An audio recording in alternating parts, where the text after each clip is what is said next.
बिस्मिल्लाहिर्रहमानिर्रहीम। अस्सलाम वालेकुम। आप देख रहे हैं स्मॉल एचटी न्यूज़ और मैं हूं ईशा रानी। आपको एक अहम खबर से आगाह करते चलें। लाहौर हाई कोर्ट ने इमरान रियाज केस में आईजी पंजाब को 26 सितंबर तक आखिरी वार्निंग दे दी और कहा कि 26 सितंबर तक अगर इमरान रियाज को पेश ना किया गया तो दूसरा हुक्म जारी करेंगे।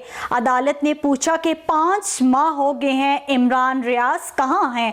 अब सब्र का पैमाना लबरेज हो चुका, ये मुसलसल अदालत की तौहीन है। दूसरी तरफ सिंध हाई कोर्ट ने तहरीक इंसाफ के उस्मान डार की गुमशुदगी का मुकदमा दर्ज करने का हुक्म, पुलिस को 3 अक्टूबर तक रिपोर्ट पेश करने की हदायत।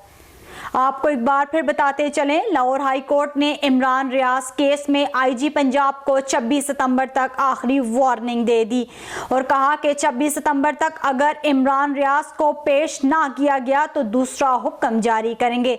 अदालत ने पूछा कि 5 माह हो गए हैं, इमरान रियाज कहाँ हैं? अब सब्र का पैमाना लबरेज हो चुका है, ये मुसलसल अदालत की तौहीन है। दूसरी तरफ सिंध हाई कोर्ट ने तहरीक इंसाफ के उस्मान डार की गुमशुदगी का मुकदमा दर्ज करने का हुक्म, पुलिस को 3 अक्टूबर तक रिपोर्ट पेश करने की हिदायत।